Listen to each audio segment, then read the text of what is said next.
Hi, good. Great to see you. I've met so many people that day. I don't remember anybody. I'm working on Saturday. Yeah, you yeah. know. Sunday, One of the days. Yeah, great. Yeah. You doing? Yeah, I'm kind of, it's fun. Congrats. It's a great stuff. You know the area? I mean, I'm still nervous about it, but you know. It's a great area. It's someone came to this one. So it's the social dynamics. It was working class. Right. Lower middle class. Right. It's a great area. It's so funny because we went to this concert on Saturday, which was called the High King. Yeah. It's very they were, it's a great audience.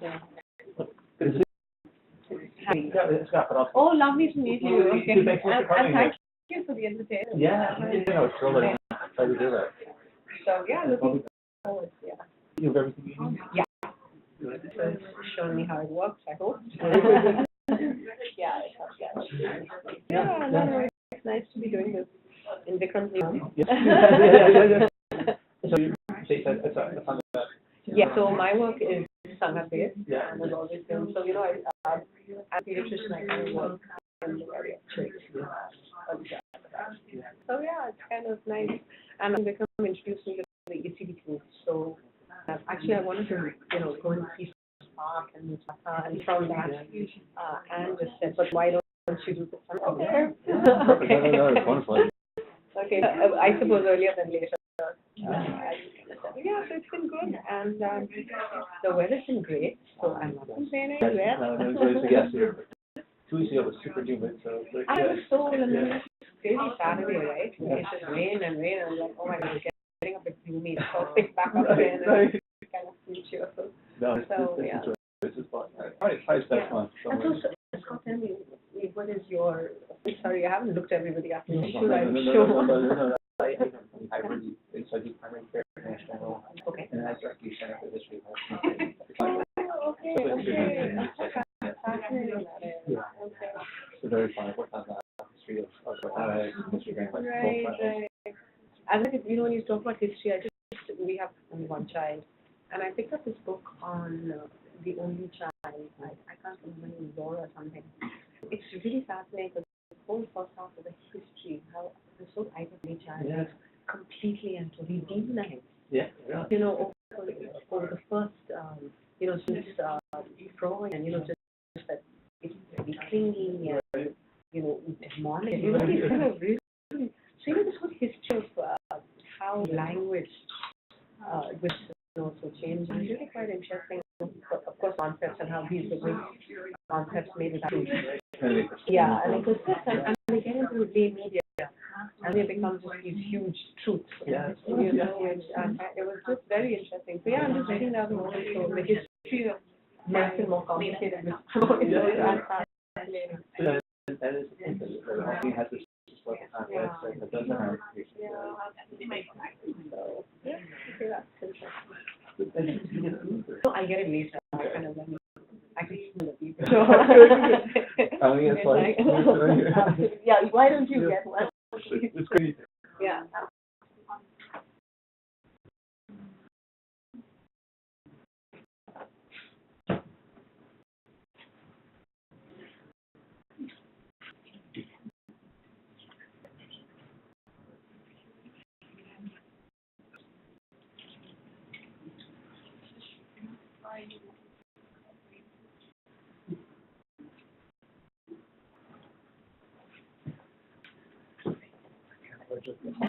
Father.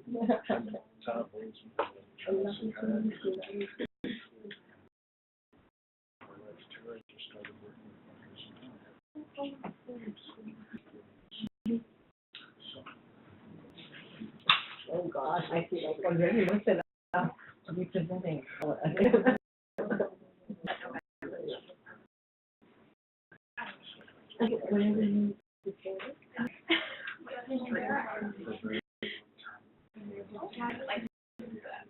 Okay.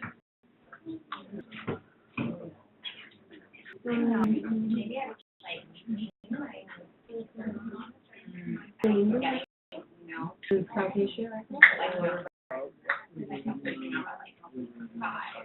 Okay.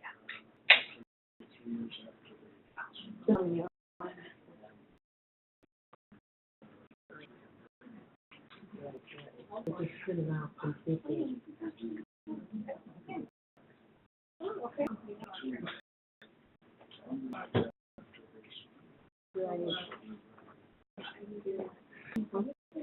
Or do they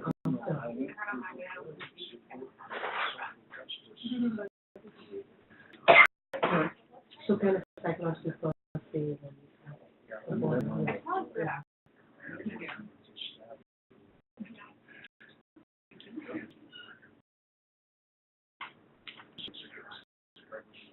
Mm. Yeah.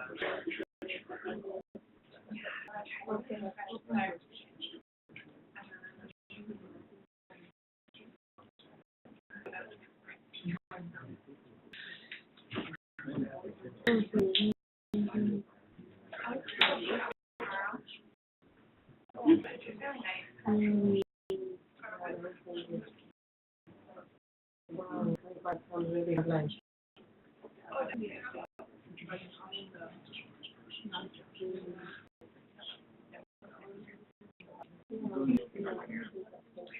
So, so the question is, do you also move to this country when they talk about because it's, sometimes they have to, because I have to say, I'm sure, sometimes I'm not the best of people in North, but also in many situations.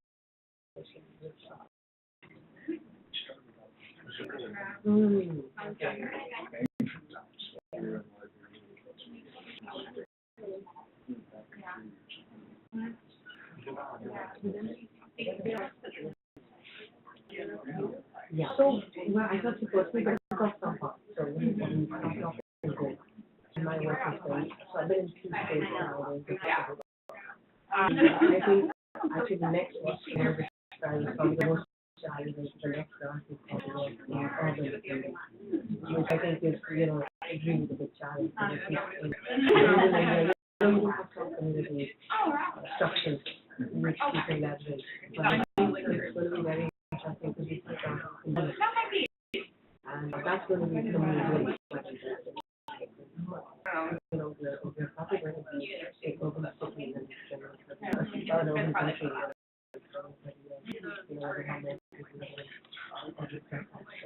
Yeah, I think that's the challenge. When we think about the problem, the time we do it.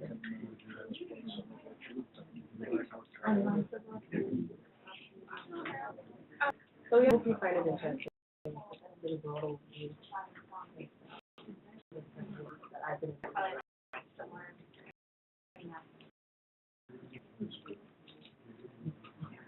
yeah, thank you for coming out.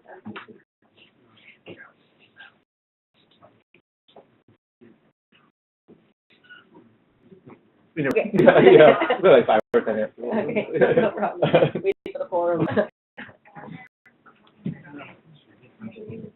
So then I'm enjoying that. I just want to my office is in the basement of campus. okay. One way upstairs, I had a small office here as well, and all the resources are there. One way Jen can, because like. I wanted to take that. No, it's the one before Beaker got here. Yeah. Hopefully this is bigger than that one.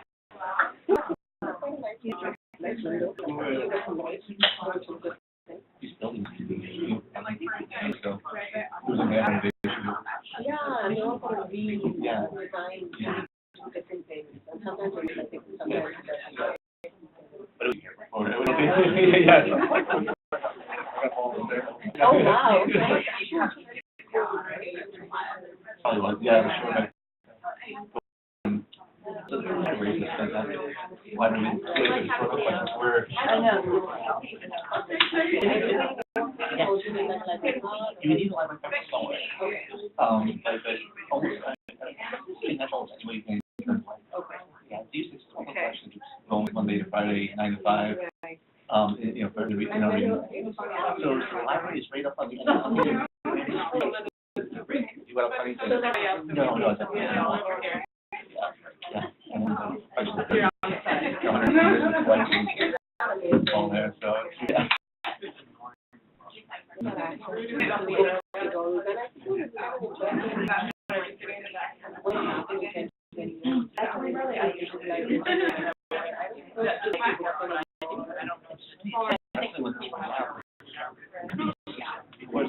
Now it's weekend, well, that's where I'm from. So books are they're all then come to the library, it's very self-fulfilling, and then they say, well, how many books here, and all the books website, and that discussion ever present. I think that was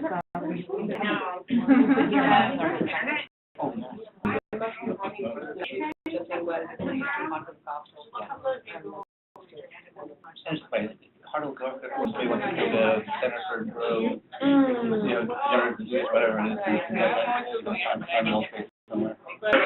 So definitely an ongoing. No, I just saw that there was another question. There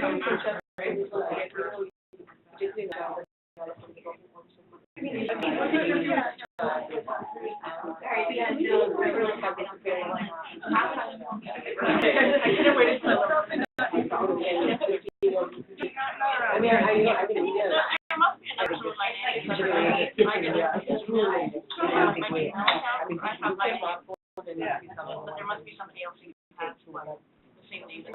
Fundamentally, what happens right from analog to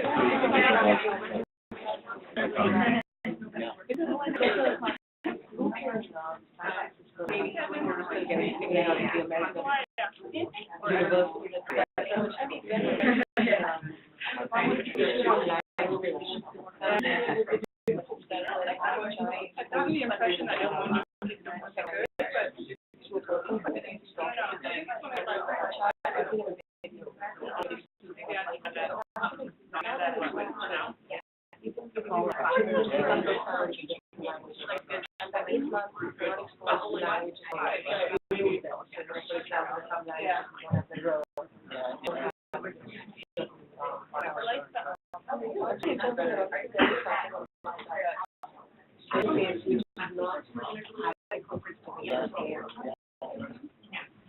The more dynamic digital interface, and there's all the permutations you can do, but I'm not surprised.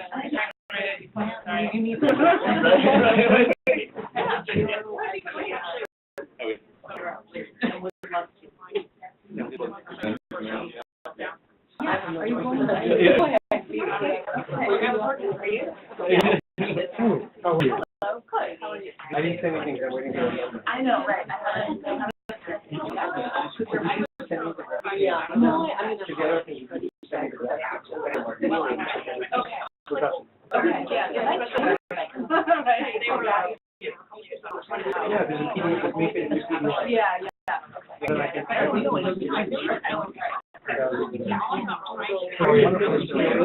Thanks, Steve.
I think we will get started.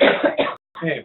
So I'd like to introduce Dr. Gauri, Divan. Dr. Divan is trained as a pediatrician and is a global leader in approaches to child and adolescent mental health. And two, she's been associated with Sangath. I'll hear more today. Her based in Goa, India, with operations in more than 7 states in India and in diverse settings. Dr. Divan areas is early child development, developmental disabilities, and adolescent health, and the creation and evaluation of innovations that enable parents to support the needs of their children. In particular, Sangath has worked on innovative packages of care that can be delivered through processes of task sharing, including empowering parents to work with their children with autism. There's a technical resource group of the Priya Bal Fakta Karikram, students of India, and the WO Technical Conference Group for Autism and Developmental Disorders. And we're thrilled with us today on Children First, Sangath's work and vision for young children.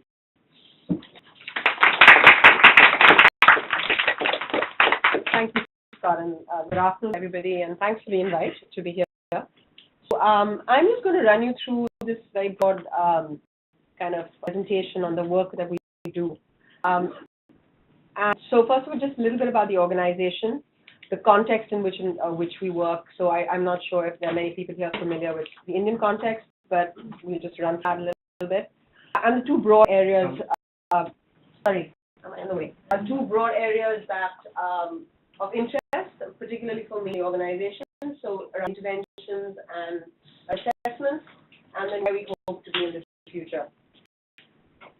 Sangath was established actually now 21 years ago in 1996, and we work as a child development center really focused on assessing and delivering early interventions to young children with disabilities and with other mental health problems. And realized that at that point that the child, families needed support, mothers needed support, and there was this large need within the community. So we kind of expanded services, and with that, we also started thinking about more public health research. And that's the kind of pathway that we have now taken. Is we really think about age, how to think about within children's families, within the larger society, and think of research could actually enhance and support public health delivery. Our main center in Goa, which is on the west coast of India, but we've been working over almost 10 states, and often this work is kind of project-based. So we set a Sangath office in a particular place of interest, and we conduct that work, and if we get response and if governments there really get engaged, then we actually even follow up with implementation work. Engage with policy at different levels. We have a wide range of both national and international partnerships. So we across the life course in Sangath, we start very early with one of pickups projects very early on was with postnatal depression, and the way to the elderly and aging and the problems of aging. So there's this whole gamut, and different people are working on different aspects. There's a very strong focus around mental health in across these age groups. I personally work in both the areas of in child and adolescent health, but I'm going to talk about today is really the two terms of assessment and intervention in the younger age groups. So I'll tell you about something about the context, and I found this really interesting map. So we have over 1.2 billion people. So what they've done in this map is they've stuck different countries by population into our different states. What it tells us here is that the United States covers just 2 of our states in terms of population. So this is, in terms of numbers, we're really enormous, and we're very densely packed in the rural areas as well as in urban India. Of the population of 1.2 billion, almost 39% of these are children. Again, if we think about the younger age group, 158 million children, that's the population of Bangladesh.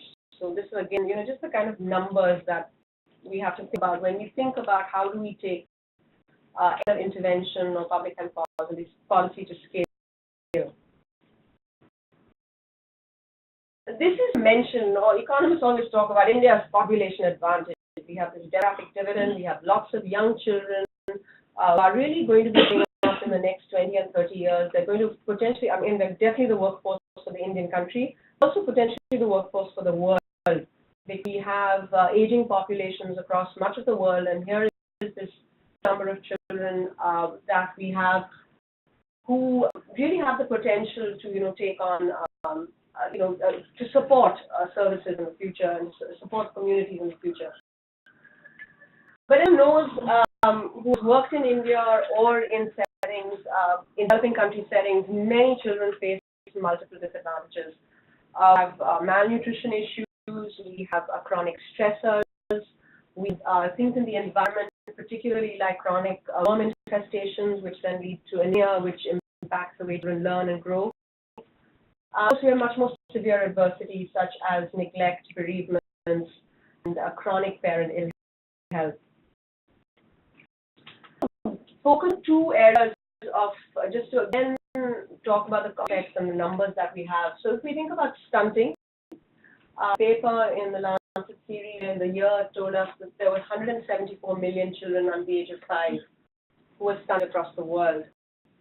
Of 68% are in South Asia, and of them, almost 70 million children are in India. And this infographic is really startling. So if you look at India, we're the green bar. That's the kind of burden of stunting within our country. 48% stunting, that's every second child in India is stunting. So that's really kind of a startling statistic. Developmental disabilities, which is the other area that I work in. And that again, through paper, what we were told was that 250 million children are at the risk of not reaching their developmental potential. Studies within India have told us that almost 1 in 10 children will have either a mental health disorder or a disability. And you can see this number is also enormous. That's almost 40 million children who are going to need extra support to actually function and thrive within society. We have this huge population, we have this huge number of children at risk or just children. How do we support these kids? What, who are the specialists out there that help support these children, particularly those at risk? So we have our population, and if we think of just the population of psychiatrists in the country, we potentially need, if we look at the kind of ratios that a country like England has, this is the number of psychiatrists we should have. So we should have 150,000 psychiatrists for 1.2 billion people. Actually, what we have is 3,500. And we even want to go into the space of child specialists. So there's really almost nobody. We're not training them. They don't exist. So how do we really start thinking creatively about who do we bring on board? But all bleak. Okay, so I don't want to have this really negative gloom coming through. There are positive, particularly government programs and structures which are there, which we could potentially leverage and use. We have a very old program in India which was launched in 1975, particularly with the idea of looking after mothers and children in the age group from 0 to 6 years. In the IBS system, which is referred to as who's called Gauri, or the courtyard preschool teacher. So this is for every 1,000 population. There is a mandated preschool that exists in every single community in the country. The National Health Mission, which was launched in 2005, and this was again realizing that many people were not accessing healthcare for multiple reasons. And here again, at the level of the community, we have a worker called the Asha. She's a social health activist, and her is actually motivating people to engage in services. So one of her key jobs, which she identifies for, is actually to encourage institutional degrees. And this is being a really big success in India of this particular worker. She looks after the pregnant woman, so there's a kind of overlap with CDS, and she looks after children up until the age of around 40 days, focusing around early initiation of breastfeeding and exclusive breastfeeding. So that's really one of our focus areas for young children. Interesting program called the Rashtriya Bal Swasthya Karyakram, which was launched in 2013. Again, realizing the kind of burden of children with developmental disorders and disabilities. So the program is looking at screening all children from 0 to 18 for 30 deficiencies, disorders, disabilities across this period. So they're doing this in hospitals, they're doing this in preschools, they're doing this in schools. And currently their focus has been things which are relatively surgical in their interventions. The idea would be that at the end of the day, we would have at a district level intervention center which would support children in the long term to support their development. The area and the people and the resources that we look to in Sangath is really the community and families. So this is a population which has the most invested, whether it's an aging father or whether it's a child with disability. This is really the people who are the most invested in that person. These are the kind of people we think we've been trying to work with and really spring up within Sangath. So in interventions are truly scalable. How do we assess children? How do we assess children's development at scale? So these are the two questions that we've been grappling in the age group that I work with. Give an overview of a universal early child development intervention that we had the trial for. We're just wrapping up our last assessments. This is on really two theoretical components. One is the whole idea of the power of play, that we know that child stimulation works. And the second is the understanding that Sangath in many ways has worked with mental health for many years. And the idea of cognitive behavior therapy, of encouraging, the kind of how do we encourage behavior change in a way that's sustainable and it's just not messaging. Package, we also, of course, address the idea of child feeding practices. Really, so our focus has been on stunting and early child cognition through this particular program. Our spring, and it's been a partnership of a number of universities in the UK, as well as we had a parallel partner in Pakistan doing the same trial. The trials have been slightly different. In Pakistan, they worked with a lady health worker who already exists, and we actually had an efficacy kind of trial where we've been working with our own work. So Kilkari program. So Kilkari is called the Aging of a Happy Child, and this is through monthly visits.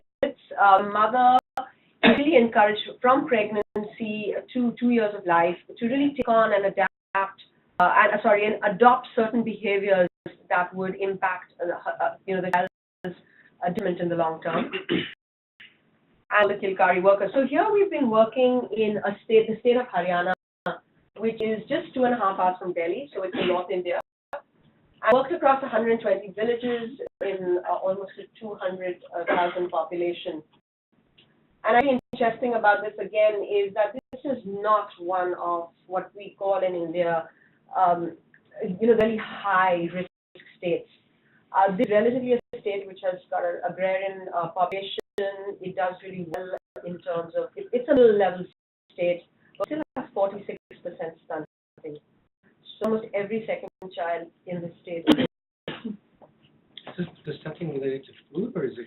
Yeah, that's the kind of work that we've done at baseline. It's actually about mother, and does she have time really spend what she's supposed to be doing, which is feeding the baby for the first 2 years. So what one is that breast either continues very long with weaning coming in time. So at 6 months, weaning doesn't come in because she has to go to the field or she's doing other things because there's very little family support.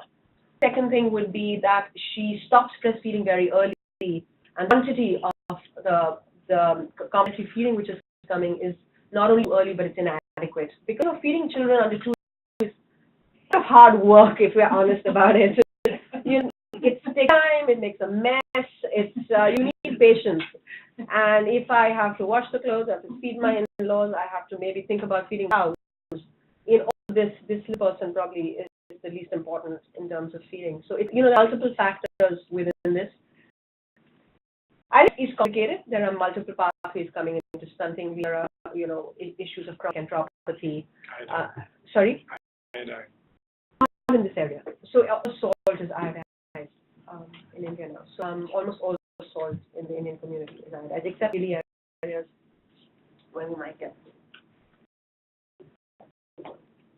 We designed these cards, and the whole idea is again not to message, but to actually create a system by which you can start a conversation with the mother and the family. So did exploration every month. There are some number of cards per visit, and this should be really the start of a conversation. And what we've tried to do is we've got this counseling approach. We have been operationalized through these particular areas. So we've got this little graphic in the delivery manual. Worker then she needs to follow all these steps to really deliver this properly.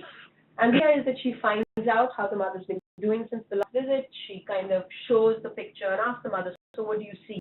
And exploration, there's kind of a discussion. So, okay, the mom seems to be playing with the baby in a certain way. How do you think this is going to help the baby? Why do you think she would be doing this? Who asked the worker to actually watch and coach the baby, so get the mother to follow the baby, lead, to actually forcing the child to learn something, but to make it really interactive and fun. I think the key in all of this is problem solving. The real question then to ask the mother is, so tell me, think you're going to be able to do this? And whether it's around feeding, whether it's around play questions. And key principles that we try to follow in Kilkari is to get the family in here. So when we want to encourage exclusive breastfeeding for 6 months, it's really important to have the mother-in-law around, because she is really going to have to take up some of the duties if we want the daughter to be actually spending this much time breastfeeding. Again, for playing, we really encourage family members, particularly the father, to come in, because that should be happening all the time. This is where we're trying to get mothers to think about what they're doing, to adjust small aspects of this behavior within her daily schedule. And by the time a month is over, a lot of this can be happening, and then there's a review of what you did in the last month. Were you able to do what the problem was? Let's see if we can solve it. What are your solutions to this particular problem? And then, of course, as in most counseling approaches, there is a praise which really underlies a lot of what we try and do. So also been kind of interesting in that ours themselves are all women from the community. And leading them up has been, because they never did this with their children. We've had to really work with not just the why of child stimulation, but also sometimes the how, which seems sort of like mothers not know how to play with their babies. It's really something about responsive. I think this. We've got amazing work which comes out of Harvard about serve and learn. So just bringing that into play is really quite important, and it actually takes time again. So this is not something which just happens because you shake a rattle over the big head. It's actually something which takes time. It needs concentration. It needs you to be responsive. And I hope this works. Which is the video. Oops, that didn't work. Mouse.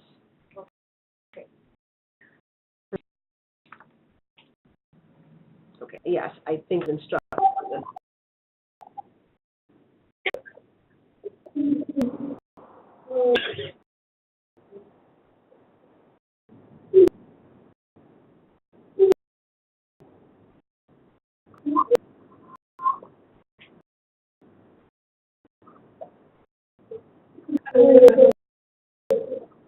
Have is the worker or the supervisor fully yes.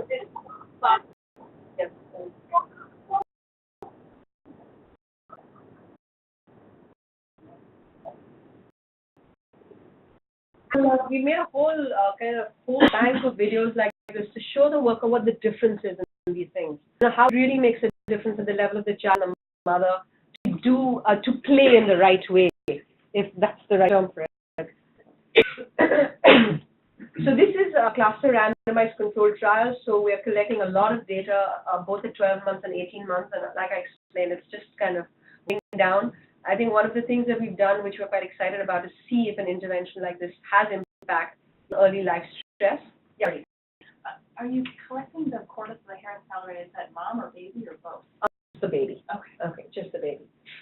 So we're collecting both hair and salivary cortisol on babies, and then there's a really a host of questionnaires, particularly things like the PHQ-9, which is for maternal mental health. We've got anthropometry, of course, at both the ages, and we've got the economic evaluation. So a pictorial break on some of the pictures from the work we've done. On the top, in the left, is this very impressive board that we had, because we had 12 teams of assessors. There were 3 assessors each. They each assigned a car. It was like a army maneuver morning. So there were pictures, there were child identity numbers, there were kind of folders put in different file cabinets. So the workers went out. So the hair collection, this is the salivary collection, this is the developmental assessment, and this was also something really interesting because we had to take steps. So we had workers carrying steps into the community for 3-month assessments, because most homes actually don't have steps. And this other thing we've really been thinking about is that how do we assess in the community? Most assessments currently are all center-based. A little picture in the middle, which is this couple on the motorbike. This was quite interesting too, because in the economic quiz, one of them is on household consumption. So the head of household knows how much is being spent, but he has absolutely no idea what it's being spent on. And they know they're buying things and where they come from, but they often don't have the overview of how much is being spent. So our assessment team then comprised of a husband and wife couple, or rather a sister couple, possible, who had their own 2-wheeler, so they could get down, because they often had to go in the evenings. And so Dan then would sit and talk to the male head of household, and the woman would get more information from the woman. So, and this was also interesting because, again, in the context of Haryana, men to women directly, it's sometimes a little complicated, particularly if you want to talk to the mother. So, there's certain cultural things that we did during pre-testing of these forms, and we had to kind of adapt and think it out of the box on how actually to get the best information when we were going out. So I'll now switch from a universal intervention to the work that we've been doing in developmental disabilities. Again, we've had a number of partners, particularly the University of Manchester. We've had multiple funders. I think our research work started with our first grant with Autism Speaks. So we've had support from really supportive funders. And what we thought is that, so initially this journey started, of course, we were treating children with autism in the child development clinic. But we thought, let's really try and find out, what are the complexities of the problems that families go through when they have a child, not just with mobilities, but specifically with autism in our communities. And so we really explored the unmet needs of families. And what emerged was that they really had little access to evidence-based treatments. They didn't know what these were. They had to get them. And in the centers of excellence within the country, it's debatable what they were actually rolling out in terms of evidence-based interventions. So that's we partnered then with the University of Manchester and also Liverpool, and we took at that point what was the biggest trial in autism. A communication intervention called PACT. I'll describe a little later in the next slide, but we put that to our context, and then we delivered and we did a trial on that. But we to find that, mothers often, you were trying to deliver this communication intervention to them. All they wanted to talk about was that this child doesn't sleep at night, or just have such huge problems feeding this child. And so we said that the community health worker needed to have some more skills and knowledge, and so we developed a comorbidity manual, just trial. We've just finished, we finished it last year, but we've just put it in publication. And what we're very excited about is we've got a new round for next year to actually implement this at scale, to really look at who is the worker in the community who could deliver this intervention. The way we've kind of worked through thinking the challenge of not just what intervention, but how to deliver it. Adaptation of the intervention and how it's moved. So we had a fully manualized intervention in the UK with amazing partners. We were really non-proprietary about this. This is the other thing about autism interventions, that everybody is kind of protecting their patch. And they're quite hard to access for developing countries. Expensive, and they need a really quite intense amounts of training. But a group that was really happy with this idea, and we adapted it both for Pakistan and India, and we called it PASS, which is the Parent-Mediated Intervention for Autism Spectrum Disorders in South Asia. And the last one is the next module that we put on, which is the comorbidity module, which has just been developed in India and trialed in India. So what, and how, what were the key differences from what they did in the UK? So it's really in the core of the strategies. It's very simple. I'm not sure if any of you work in autism, but it's really around shared attention. So it's how do you improve that within the parent-child dyad. It's something that we felt would be easy for us to do in a family, in the home setting. I think what's very powerful about this intervention is that it's video feedback. So we take a video of the mother and child playing, and video then is used. So a bit like our counseling cards are used in spring, that video is used to get the mother to see what she's done really well and what she could maybe do better the next time. So it's kind of using positive clips and negative clips within that 10 minutes of play, based clearly on structured strategies. What's different in South Asia was that we delivered this at home in India. This was one of the big problems for families. For the daily wage earners, you had to not only leave work that day, so you didn't earn that day, and then you spend all this money getting to a center. So we really felt that a community-based intervention, which was delivered at home, was very important, and work with non-specialists. So both trials that have been done in South Asia, we have not worked with anybody who knew anything about autism before they joined the program. And really the structure of the way we worked, and really why it has potentially worked, is this training and supervision cascade.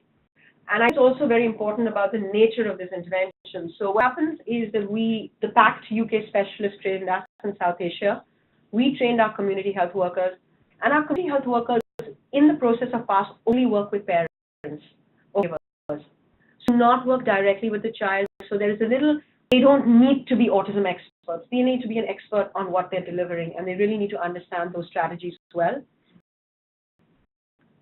And that's a little flexibility, the kind of worker we work with. There are ways in which that we have set up that we have competency measures. We've developed very clear guidelines on how these are achieved and how they are maintained. And what we try and do through these measures is also create a system of peer supervision. So we try and get peers to recognize what each of them is doing well and what each of them stepped out in this particular session, and support each other and really kind of be as supportive to each other as the supervisors are for them. So the idea would be to create a kind of network PASS community health workers who can support each other. And what that means is your specialist role can then be decreased.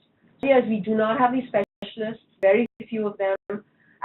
In 1.2 billion people, there are just 2 people who know how to PASS master trainers, and that's my colleague. So, this is the kind of thing that we're trying to grapple with, is that how do we take this out? We need more people who can support each other. Just briefly, a kind of little stuff. The 2 trials, very high acceptability. We put therapist fidelity by independent rated fidelity measures. Our primary outcomes were on both parent synchrony and child communication initiation.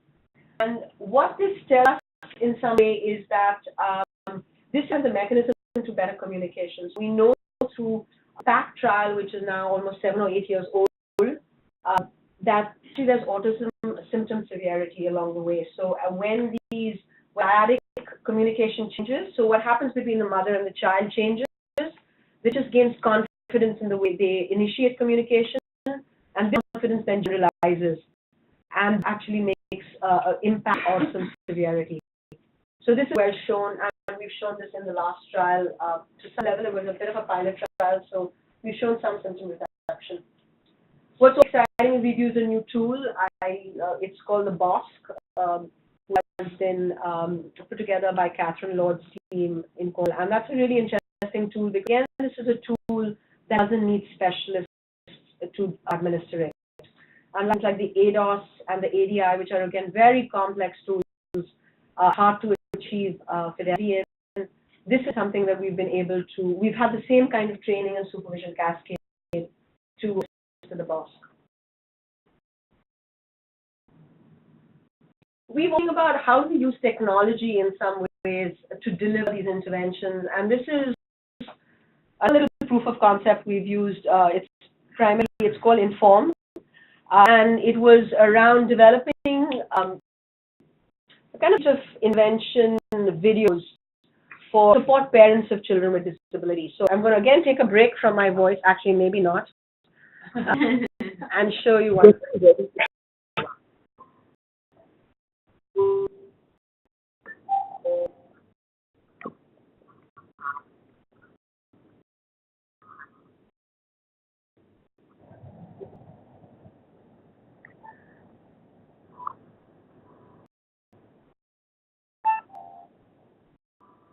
Use this as a platform for discussion.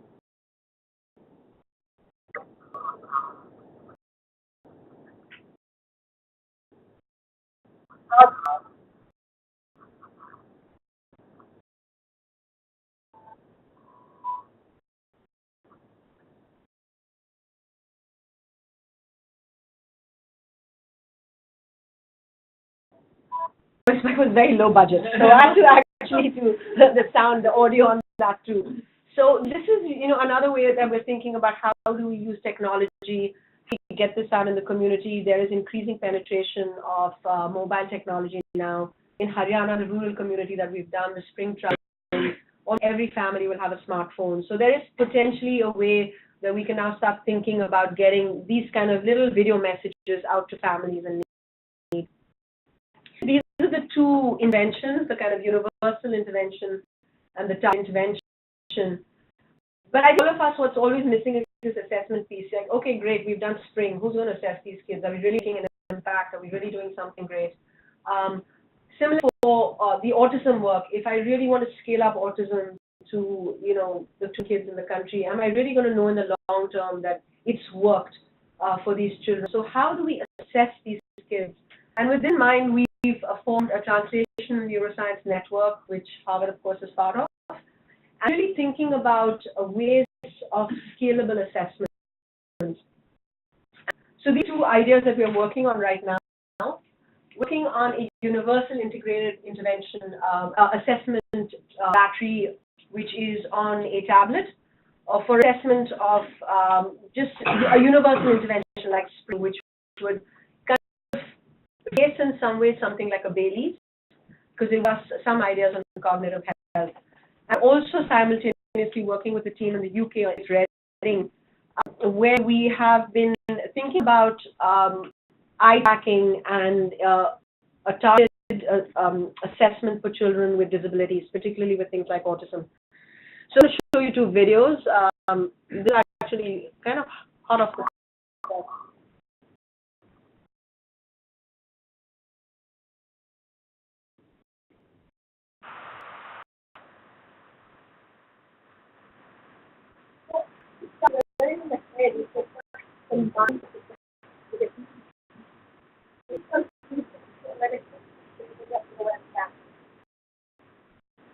And it's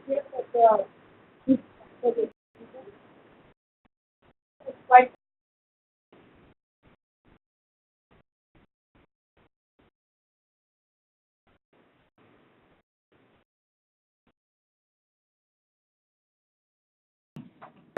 was because I saw this video and I said, oh my God, it works. They're sitting with this really big on their head. And of course, I was told this morning that this child was like the perfect kid. Everybody else threw it out. So I think the cap might be the way to go. So we're thinking of the cap at this point, or even something a little less intimidating. Because when I saw this, I was like, oh God, I'm not sure I would put this on my head. Did a little bit of testing just now with, it's not a video, but so very. But this is around eye tracking. So this is an integrated eye tracker, which is so that we're using the front camera, of iPad to actually look at eye tracking. And it's quite an interesting game. It was quite complicated. Typically, developing kids who are very engaged with it. I think the challenge is going to be with the children with autism. So that's really the pre-testing that we're doing now. So I've come kind of to my last two slides. So what is it that we're trying to do? We're going to build evidence around interventions which could be universal, and thinking about targeted interventions both to be done by community members and in some ways using the parent as the key mediator of whatever change that you want to bring along. Technology, not just to train, deliver, and supervise, but also to think about monitoring and assessments. And maximize this very resource of health workers and parents that we have in the community. So they will end with the vision slide. So the vision slide is how do we see all this panning out? So we think that, potentially if we create enough evidence, we can leverage governments, either state or central, to really think about a child development worker who is out the field delivering universal intervention to all children. She has the tools to monitor this all children's development. She'll detect things when things are not going right. And she has a greater training in particular interventions which will be targeted to certain disabilities. So the overview of the work that we're doing in Sangath in child development and disability. And I'll end with a nice picture of one of the families that we delivered to.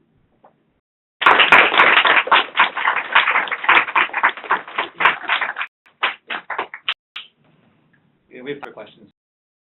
Yeah. So one problem we often run into is people coming back with the idea that these assessments are very culturally specific and need to be validated in every population. What is your sense of? So I think children are the same everywhere. I think what we found with the Baileys at least is that they're maybe a little unfamiliar with the blocks because they've never seen blocks. But once you put on the child, you show them what they have to do, they're very quick to pick up. Search are things like blocks. I think what has been a little more complicated are the pictures. Sometimes when you bring in a picture of a car, it might not be that familiar. But I think with the penetration of things like TV and the digital world, I think children are now familiar with almost everything. So as a fact, we may feel that they're not familiar with things in your toolkit and say the Baileys. Actually, children are very quick to pick up the skills, even if it's the first time they've been exposed. Even the tablets that are going into houses where children have really not. So what we're trying to do with the tablets again is try to create a little time and space. So what we do both with the Baileys as well as with the tablet is have a little period of a warm up. So we can leave the tablet or in front of the child. We talk to the mother. So there's this period that we give, which we may not give in a center or with urban children might not need that because they would just jump on the tablet and know what to do with it. So there are certain before and after things you may have to do. But child development, is kind of universal. This is my experience in India, and it might be that there may be communities which are really not exposed to toys, etc., where you may have to think through validation. And that is the fundamental idea of creating tablet-based assessments is to overcome this challenge of people saying, "But why are you not validating this tool in the Indian context?" And the Indian context, basic languages. I mean, which context are you going to validate this for? So we really have to now, try and think about different ways. But I think it's a really important question which we do get asked frequently. It's a wonderful talk. In some states in India, they've tied cash transfers to prenatal care promotions. It's been very successful in bringing maternal and child mortality. Have you considered trying to link that to such programs with additional cash transfers? Just because what you're describing, I know they've done in Nicaragua. I can't remember the name of the program, but they saw amazing changes in development outcomes for kids when these activities were linked to money, to conditional cash transfers. Again, we haven't tried this method. So it's also been working in certain states for feeding children. So not the institutional deliveries, but also feeding. So you can give a conditional cash transfer, and parents do take them, the food, and they do cook it, and they do feed their kids. We have tried it here again, this again becomes an issue of how do you scale. So how does it go to the government and say, you already have a worker for 0 to 6. So then incentivize this worker who's already salaried, do what she's supposed to do anyway. So I meant to the mothers. Incentivize the mother to, Because, that's interesting. okay. You can of course pay the health workers good, but but I meant that the mothers, because part of this is education, but part of it is nutrition, food, and a lot of other things, which is what the it was a World Bank program. They found that food and the other things that went into the household really helped with it, in addition to the knowledge. So I think it's a really good question. We haven't thought of this yet. I think one of the things that we've seen a barrier has been who's the decision maker in the family. So whose mind are you going to change? I mean, I suppose you incentivize the family, which could be a good idea. But, so example, one of the things is pre-lactose. We tried hard to get families to stop doing anything for the first 6 months. So they go water. There are these little bottles that come, which look very much like medicines with little labels on them, which are good for colic, which are good for colic. They're good for an appetite. They're good to help the child sleep. And every time we ask the mothers, and they're all convinced because we've given her this message and she knows that it's right. She gets it from a number of people in the community, but the law is not convinced at all. And the law just feels, but I've raised my kids and they're doing fine. So I think it's important. I think it'll be interesting to see how we could work with this. It's a good idea, and maybe I should, look in more into this. But at the point, we haven't thought about incentivizing, these child stimulation activities. It's actually, in this case, it would be an incentive and an enabler in the sense that you have the nutritional improvement. Because if you couple, because you're giving the knowledge, but maybe they don't have the nutrition for some of because the actual development is a nutrition issue, as you alluded to early on. So I agree with you. So again, in India, we do have all families of children under 6 are getting food. What's with the food is a different issue. So say in Haryana, it's a hot cooked meal. The Anganwadi is cooking a different meal every day of the week. And the kids come with their tiffins and they come up and they take them home. What happens with that, I'm not sure. That's a piece of work that we will find out soon from our results. So, but it's interesting, there is food going back. But I think also that early stage of, of breastfeeding, complementary feeding, so it's not the right time, it's not the right variety, it's not the right quantity. So things are just, and there are, a lot of bells within the household unless you have family support. And so I'm really critical, and we see the growth is falling off very early in children who are stunted. Two things. One sort of a question, one sort of a comment on separate topics. I mean, the first one is that your approach to the home family-based community health or layperson implemented sort of philosophy is one that a lot of our sites have been using, and in the early childhood on the working group in the PIH site. I just so important and so fascinating that we're hearing more and more about it because there's no scale, I think, without that. Scale means something completely different when you're talking India than I think we're talking about other places. The other question I had was sort of it follows up on one point about stunting, that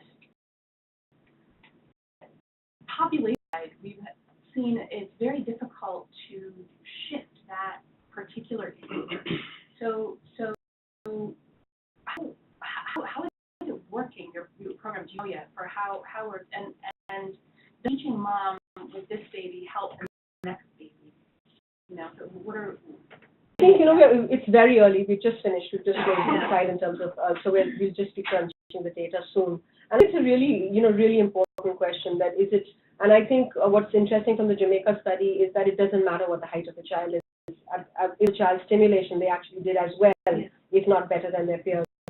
So I think that's where our assessment, desire comes from, that we know stunting is just a really bad proxy in so many ways, but it's what we can do. Everybody can do, and the health worker can do with little training, is that she can weigh and height the baby.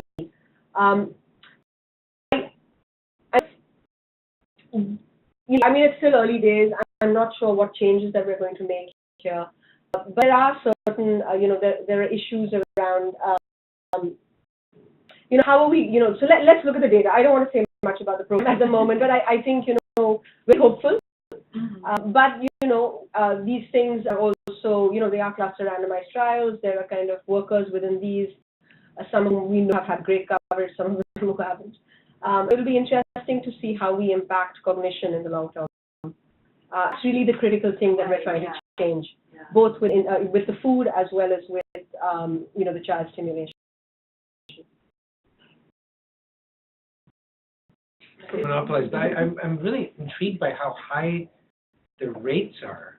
I know. And I can't help but go back to, you mentioned that there's iodine salt, but have you been checking urine iodine levels and things in these kids? Just because it just seems like such a crazy high level. I mean, I have to say that I don't think I don't think iodine is a problem here, but I think there are definitely medical pathways, and I think an intervention like this in the future should think of WASH, for sure.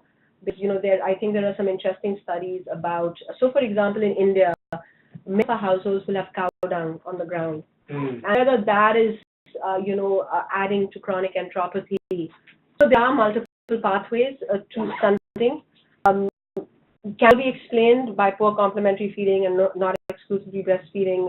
That's, we'll hopefully see. And then the confounding thing as the kids get older is worse and all that. And exactly, and infestation.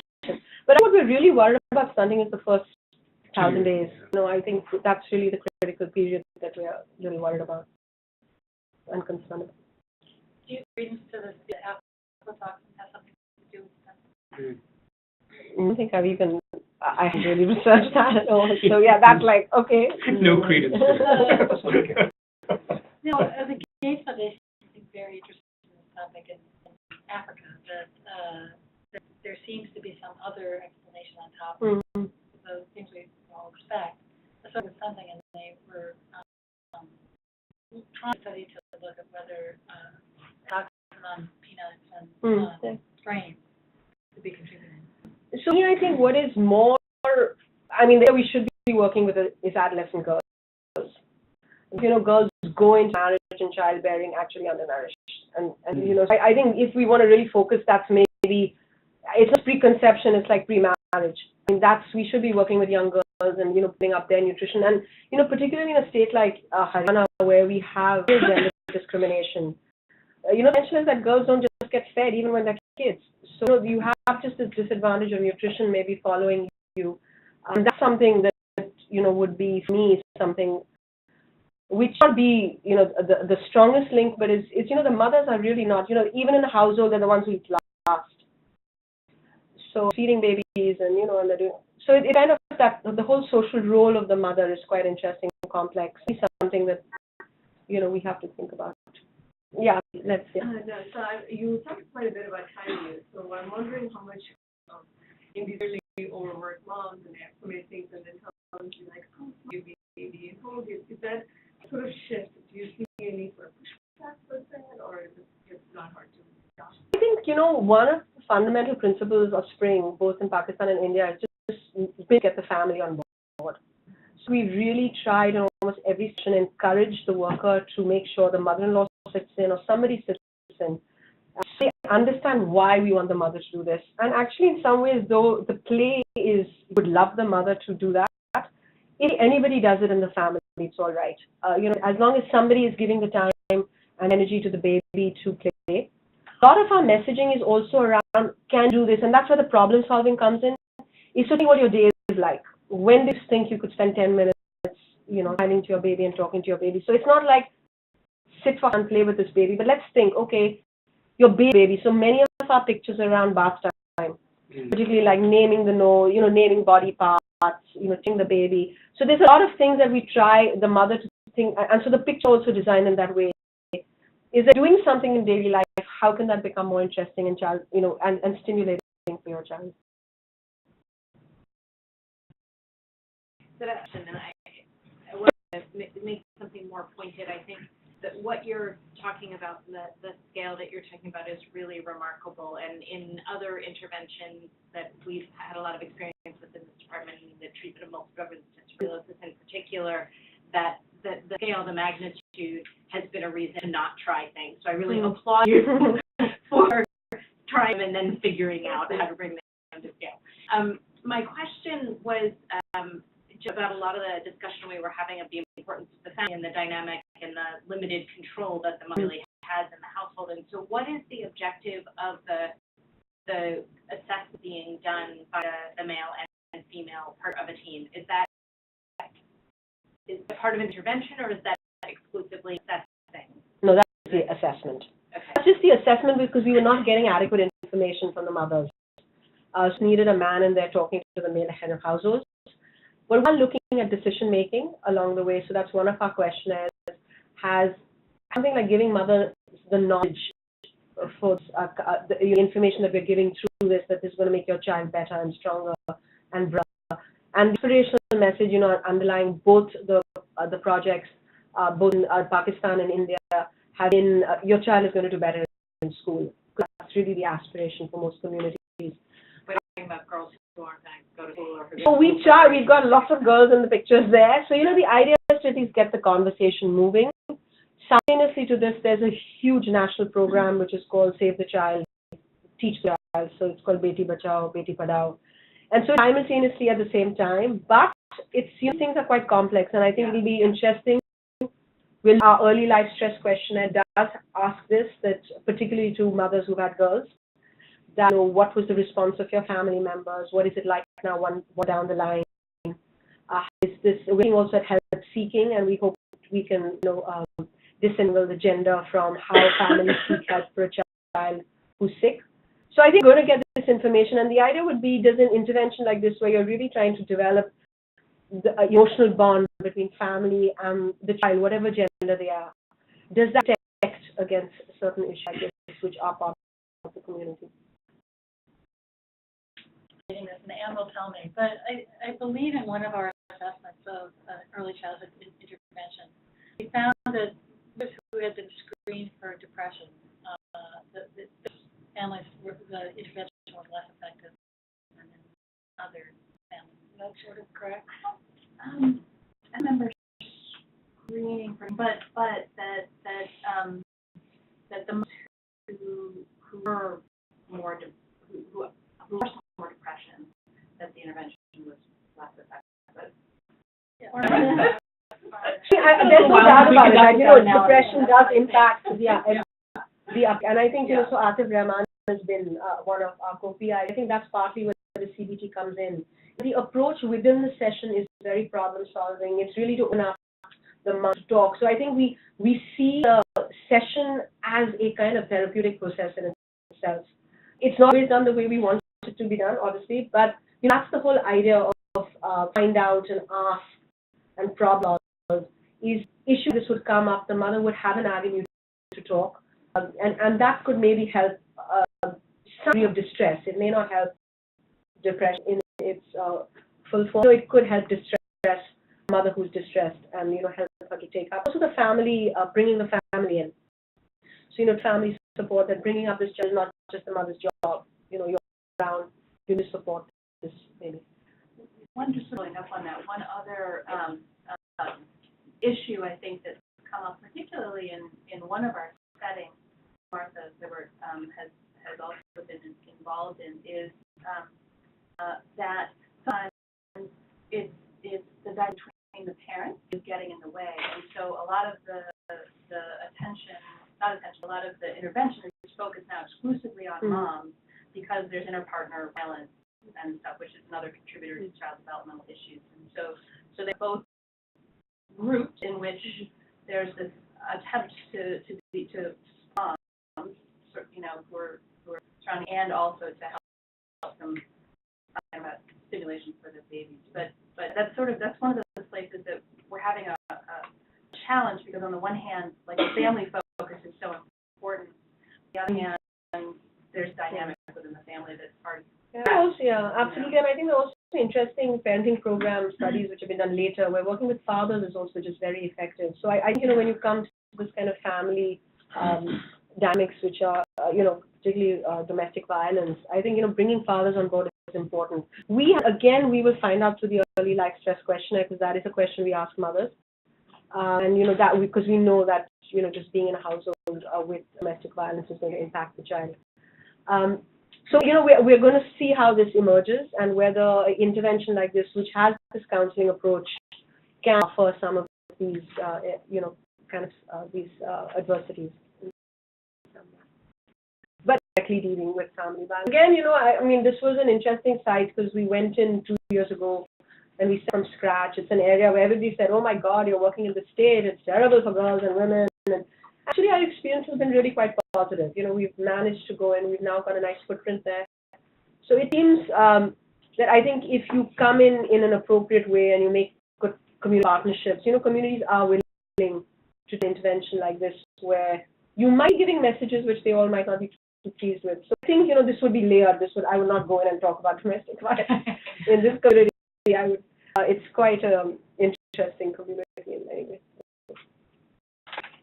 That's all. Thank you for a wonderful Great. talk. Thank you. Thanks a lot for having me.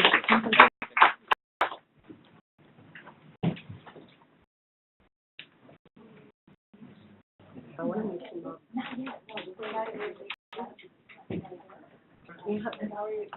Yeah. So I would love to meet Martha, who Gauri had one question, and they had to, yeah. Okay. they had to go look at the house. Okay. I know. It's exciting. I know. I'm coming back in November. I'm coming with all my woolies on. So that's going to be brutally cold around November. Oh, not November. Oh my gosh. January. Yeah. Cool. Thank you. And thank you for being here. It's so nice to have a full house. Thank you. Thank you. And the intersection. I think it's the same everywhere, isn't it? It's just the universality of disadvantaged families.